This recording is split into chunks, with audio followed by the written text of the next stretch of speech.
ప్రభునందు ప్రియ సహోదరి సహోదరులకు యేసుక్రీస్తు వారి పేరిట అందరికీ వందనాలు. దేవుని వాక్యమును ధ్యానము చేద్దాం.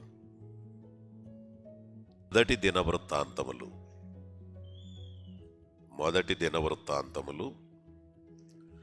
16వ అధ్యాయం 29వ వచనం. మొదటి దినవృత్తాంతములు 16వ అధ్యాయము 29వ వచనము. యెహోవా నామమునకు తగిన మహిమను ఆయనకు చెల్లించుడి.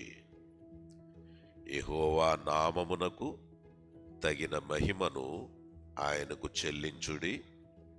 నైవేద్యములు చేతబుచ్చుకొని ఆయన సన్నిధిని చేరుడి. ప్రతిష్ఠిత జనములగు ఆభరణములను ధరించుకొని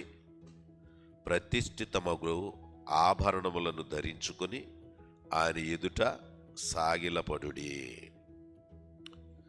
ప్రభువుని స్తుతించడం, ప్రభువుని గణపరచడం ప్రథమముగా మానవుడు చేయవలసినదే.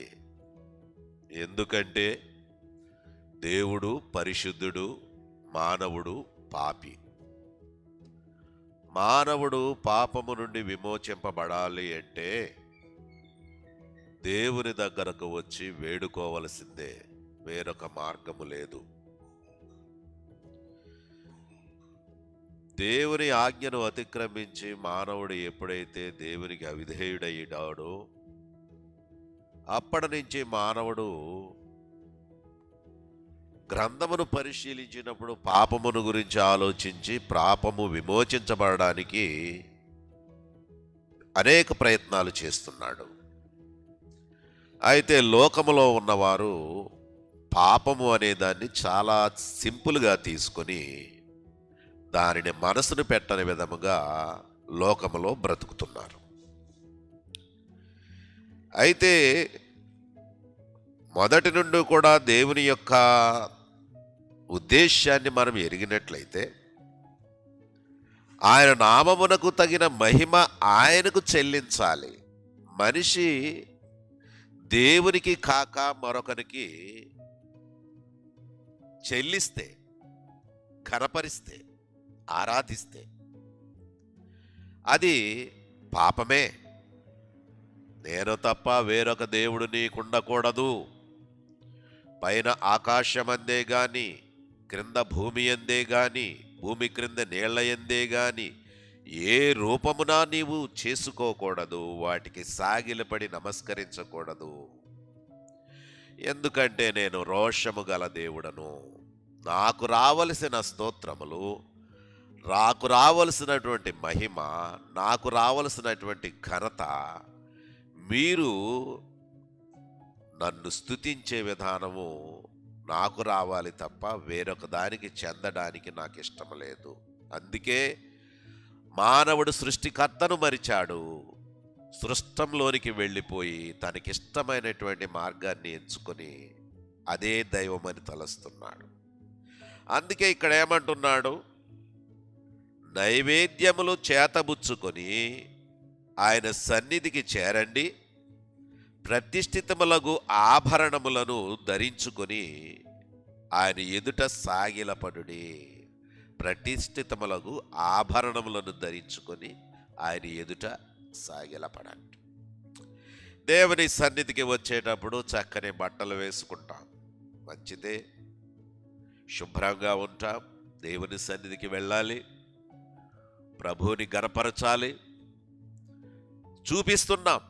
బాహ్యంగా మనం అన్నీ కూడా ప్రభువు సన్నిధికి వెళ్ళేటప్పుడు ఎట్లా ఉండాలో అవి చూపిస్తున్నాం. కానీ మరి ఆత్మ సిద్ధముగా ఉన్నదా? అవును, దానికి తగిన రీతిగా సంఘముకు వెళ్ళాలి, దేవుని సన్నిధికి వెళ్ళాలి, దేవుని సన్నిధిలో స్తుతులు చెల్లించాలి, దేవుని మహిమపరచాలి, ఘనపరచాలి. మనం ఇంటి దగ్గర నుండి ఏ విధమైనటువంటి తలంపుతో వస్తున్నాం? ప్రభువుని ఘనపరచడానికా, లేకపోతే ఈ లోకములో మనల్ని మనము చూపించుకున్నట కొరక అయితే అది మనము దోషులుగా ఉంటాము. దేవుని దగ్గర మరి నీతిమంతులుగా కాకుండా మనము ఆయనకి అయోగ్యులుగా ఉండేటటువంటి వారంగా కనబడతాం. అందుకే ఆయన ఎదుట సాగిలపడండి. సాగిలపడము అంటే గత కొన్ని వాక్యాలలో మీకు చూపించాను. సాగిలపడడం అంటే తన్ను తాను లోబడడం. ప్రభువా సమస్తము నీవే, నీవు తప్ప మాకు ఏమీ లేదు అని సాగిలపడడం, సాష్టాంగపడడం, సాష్టాంగపడి సాగిలపడడం, సాష్టాంగ నమస్కారం చేయడం. ఇవన్నీ కూడా ఏమిటంటే ఇక దేవుని దగ్గర నేను దాచుకున్నది ఏదీ లేదు, నేను ప్రభువుకి మాత్రమే నేను దాసుడును తప్ప మరేమీ కాదు. ఎందుకంటే ప్రభువు దగ్గర నా గమ్యస్థానం, ప్రభువే సమస్తము. అందుచేత ఆయన ఎదుట సాగిలపడాలి. కీర్తన గ్రంథం 29వ అధ్యాయము చూడండి. కీర్తన గ్రంథం 29వ అధ్యాయము 2వ వచనములో, యెహోవా నామమునకు చెందవలసిన ప్రభావమును ఆయనకు ఆరోపించుడి. యెహోవా నామమునకు చెందవలసిన ప్రభావమును ఆయనకు ఆరోపించండి. అంతేకాదు ప్రతిష్ఠితములగు ఆభరణములను ధరించుకొని ఆ ఎదుట సాగిలపడండి. ఇది కూడా సేమ్ వాడే. ప్రతిష్ఠితములగు ఆభరణాలు ధరించుకొని ఆయన ఎదుట సాగిలపడండి. ప్రియులారా, ఆలోచన చేయండి దేవుని యొక్క మాటలు. ఈ ఉదయకాలమున ప్రభు సన్నిధిలో చేరి ఉన్న మనము ప్రభువుని స్తుతించడానికి, ఘనపరచడానికి చేరి ఉన్న మనము యథార్థవంతులముగా నిండుగా 100% ప్రభువు వైపు చూస్తూ ప్రభువుని ఘనపరచడానికి సిద్ధపడి ఉన్నామా, లేక లోకము ప్రభావము మన మీద చూపిస్తే ఆ ప్రభావమును బట్టి తగ్గిపోయి ఏదో దేవుని దగ్గరకు వచ్చాము, పాటలు పాడాము, స్తుతులు చెల్లించాము, ఆయన యొక్క ప్రభు బలలో పాల్గొన్నాము అని చెప్పి మనం అనుకుని అక్కడతో అయిపోయింది అని అనుకుంటే ప్రమాదమే. దీనివల్ల శిక్ష తెచ్చుకునేటటువంటి వారముగా ఉంటాము. కానీ ఆయన ద్వారా మనం మహిమపరచబడేటటువంటి బిడ్డలంగా మనం ఉండం. దేవుడు ఎప్పుడు యెషయా గ్రంథం 1వ అధ్యాయంలో అదే అంటాడు, నా సన్నిధిని నా ఆవరణములో త్రొక్కుటకు మిమ్మును రమ్మన్నవాడు ఎవడు అంటున్నాడు కదా. నా ఆవరణములకు త్రొక్కుటకు మిమ్మును రమ్మన్నవాడు ఎవడు అంటే, మీ హృదయము దూరముగా ఉన్నది, మీ తలంపులు వేరేగా ఉన్నవి, మీ క్రియలు వేరేగా ఉన్నవి, ఆత్మ సంబంధమైన ఆలోచనలు లేవు. అట్లా ఉంటే ప్రమాదం. అయితే ప్రభు మనల్ని ప్రేమించి ప్రభువు దగ్గరకు నడిపించడానికి, ప్రభువుని స్తుతించడానికి, మనల్ని యోగ్యులుగా చేసి దేవునికి మనకు ఉన్నటువంటి తెగిపోయిన సంబంధాన్ని ప్రభు అయిన యేసుక్రీస్తు వారు కలిపి మనల్ని ఒక్కచోట కూర్చోబెట్టి, ఇదిగో నేను వెళ్ళిపోతున్నాను, నేను వచ్చే వరకు దీన్ని మీరు చేయండి, ఇదిగో నా శరీరము, ఇదిగో నా రక్తము అని ప్రభు అక్కడ చూపించి, దానికి మనము బద్దులమై, అవును యేసుక్రీస్తు ప్రభువు ద్వారా రక్షణ వచ్చింది, యేసుక్రీస్తు ప్రభు ద్వారా నిత్య జీవం మనకు వచ్చింది. ప్రభువుని స్తుతిద్దాం, ప్రభువుని గణపరుద్దాం. కేవలం ప్రభువు మన కొరకు ఆయన కల్వరి శిలువలో వేలాడిన విధానము చూస్తూ ఉన్నప్పుడు మనం ఆయనని స్తుతించి గణపరచాలి కదా. అక్కడ ఉన్నటువంటి వాక్యాన్ని చూస్తే ప్రభు ఎటువంటి వాడనేటువంటిది యెషయా గ్రంథం 750 సంవత్సరాల క్రితమే, అంటే యేసు ప్రభు రాకముందు క్రీస్తు పూర్వం 750 సంవత్సరాల క్రితం ఆయన ప్రవచించినటువంటి లేఖనాలు మనము చూస్తే అక్కడ ఉన్నటువంటి వాటిలోని సారాంశము మనము గ్రహిస్తే 5వ వచనములో అంటాడు, మన అతిక్రమములను బట్టి అతడు గాయపరచబడెను, మన దోషములను బట్టి అతడు నలుగగొట్టబడెను, మన సమాధానార్థమైన శిక్ష అతని మీద పడెను, అతడు పొందిన దెబ్బల చేత మనకు స్వస్థత కలుగుచున్నది. ప్రభువు పొందిన దెబ్బల చేత మనకేమి కలుగుతుంది? స్వస్థత కలిగింది. కొరడాలతో కొట్టినటువంటి ఆ 39 దెబ్బలు. అట్లాగే ఆయన తలపై ముళ్ళ కిరీటము పెట్టి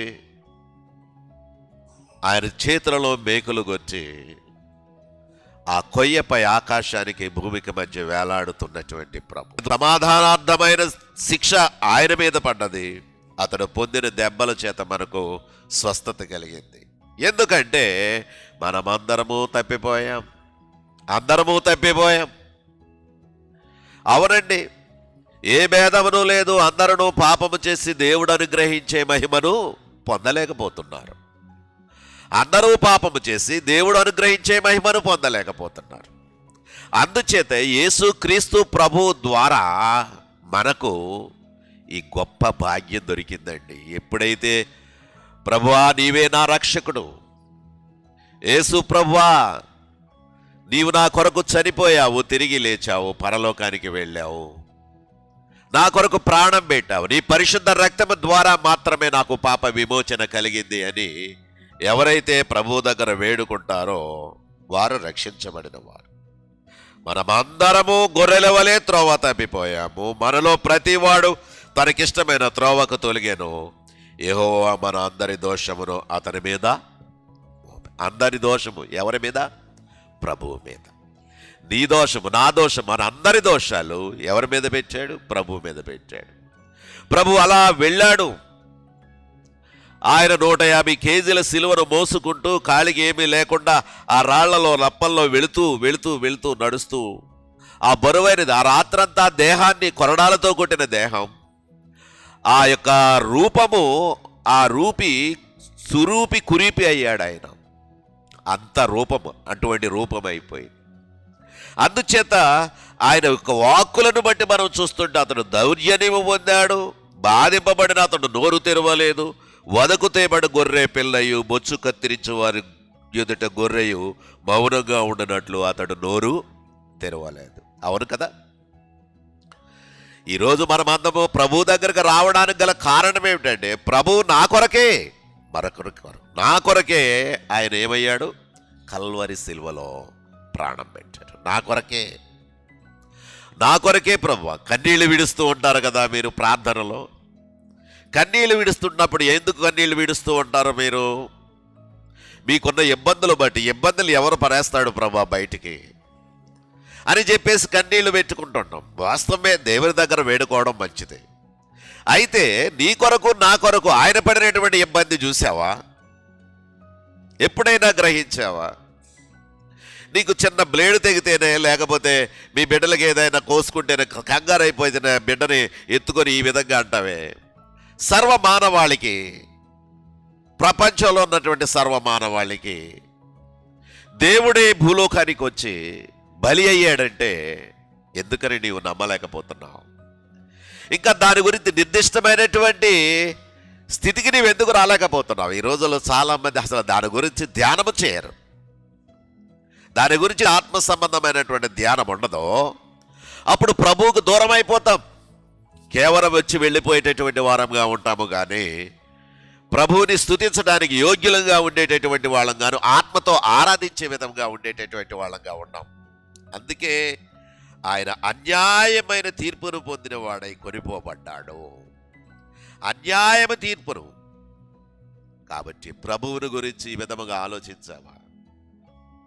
ప్రభువుని గురించి ఎప్పుడైనా ప్రభువా నా పాపముల నిమిత్తమే, నా అపరాధముల నిమిత్తమే, నా దోషముల నిమిత్తమే ఇట్లా కల్వరి శిలువలో వేలాడావు. ఎన్ని మాటలు చెప్పినా ఇది ఎన్నోసార్లు మీరు విన్న మాటలే. దేవుని గ్రంథంలో చెప్పిందే చెప్పడం అనేటువంటి జరుగుతాయి. కారణం ఏమిటంటే పరిశుద్ధాత్మను కూడా ఏం చేస్తాడంటే, ఒక మనిషి మారకపోతే ఉన్నటువంటి సేవకులు అదే చెబుతూ ఉంటారు.